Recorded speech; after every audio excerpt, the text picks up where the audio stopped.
Hi hello friends, welcome back to Sri Ponnazhagu channel. இன்றைக்கி நம்ம எங்கே இருக்குன்னு பார்த்தீங்கன்னா நம்ம தோட்டத்தில் இருக்கோம். நம்ம தோட்டத்தில் இன்றைக்கி எதை பற்றி பார்க்க போகிறோன்னு பார்த்தீங்கன்னா முருங்கை மரத்துக்கு எப்படி ப்ரூடிங் பண்ணலாம். ப்ரூடிங்கை வந்துட்டு நிறைய பேர் வந்துட்டு கவாத்திங்னு சொல்லுவாங்க, ப்ரூடிங்னு சொல்லுவாங்க.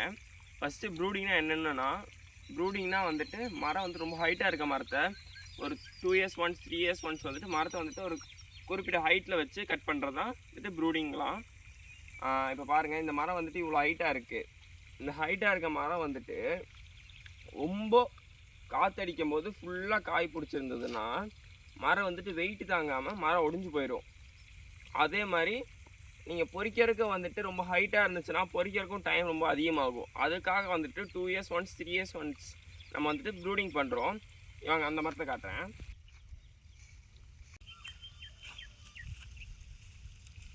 இங்கே பாருங்கள், இந்த அந்த மரத்துக்கு இந்த மரத்துக்கு எவ்வளோ வித்தியாசம் இருக்குன்னு.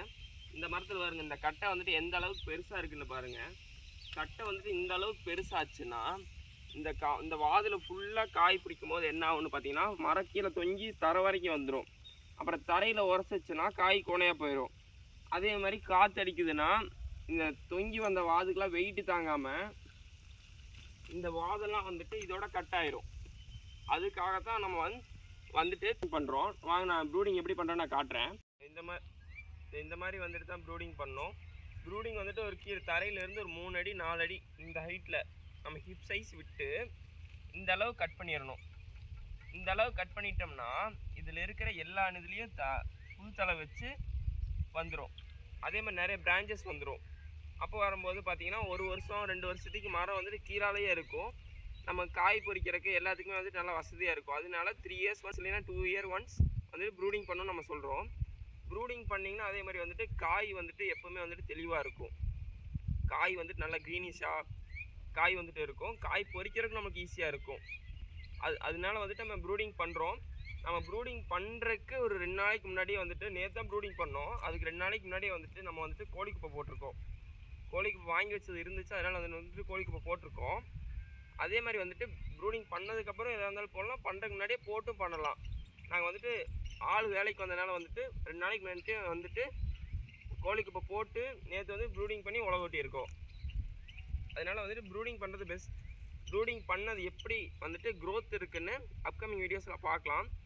அதே மாதிரி வந்துட்டு முருங்கக்கன்று வேணுனாலும் வேறு எந்த கன்று உங்களுக்கு தேவைப்பட்டாலும் நீங்கள் எங்களை காண்டாக்ட் பண்ணுங்கள்.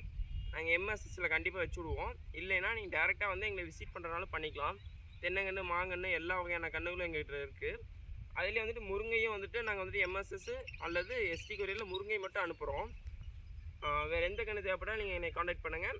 இந்த க்ரோத் எப்படி இருக்குன்னு நான் உங்களுக்கு அப்டேட் பண்ணுறேன். அதே மாதிரி வச்ச கண்ணோட க்ரோத் எப்படி இருக்குன்னு அடுத்த வீடியோவில் நான் அப்டேட் பண்ணுறேன். அதே மாதிரி வந்துட்டு சென்னையிலேருந்து ஒரு அண்ணா கால் பண்ணி, தம்பி என்ன டிஸ்டன்ஸில் வைக்கலாம், ஒரு ஏக்கருக்கு எத்தனை கன்று நடவு செய்யலான்னு கேட்டிருந்தீங்க. ஒரு ஏக்கருக்கு வந்துட்டு மினிமம் 300 கன்று வந்துட்டு நடவு செய்யலாம். 300 கன்றுங்கும்போது நம்ம வைக்கிற டிஸ்டன்ஸை பொறுத்து தான் கன்று கூடுறதும் குறையிறதும் இருக்குது. நான் அது வந்துட்டு அடுத்த வீடியோவில் அப்டேட் பண்ணுறேன். ஒரு ஏக்கரில் என்னென்ன டிஸ்டன்ஸில் வச்சா எத்தனை கன்று பிடிக்கும்னு அப்கமிங் வீடியோஸ் அப்டேட் பண்ணுறேன். அதே மாதிரி யார் யாருக்கு முருங்கைக்கன்று தேவைப்படுதோ அவங்களுக்கு வந்துட்டு இந்த வீடியோவை ஷேர் பண்ணுங்கள். ஏன்னா வந்துட்டு நிறைய பக்கம் முருங்கைக்கன்று வந்துட்டு ரேட் அதிகமாக விற்கிறாங்க. அதனால வந்துட்டு நம்ம வந்துட்டு முருங்கைக்கன்றை வந்துட்டு ரேட் கம்மியாக தான் தரோம். அதனால் வந்துட்டு யார் வந்துட்டு முருங்கைக்கன்று தேவைப்படுதோ அவங்களுக்கு வந்துட்டு இந்த வீடியோவை கண்டிப்பாக ஷேர் பண்ணுங்கள். ஓகே, அடுத்த வீடியோவில் சந்திப்போம்.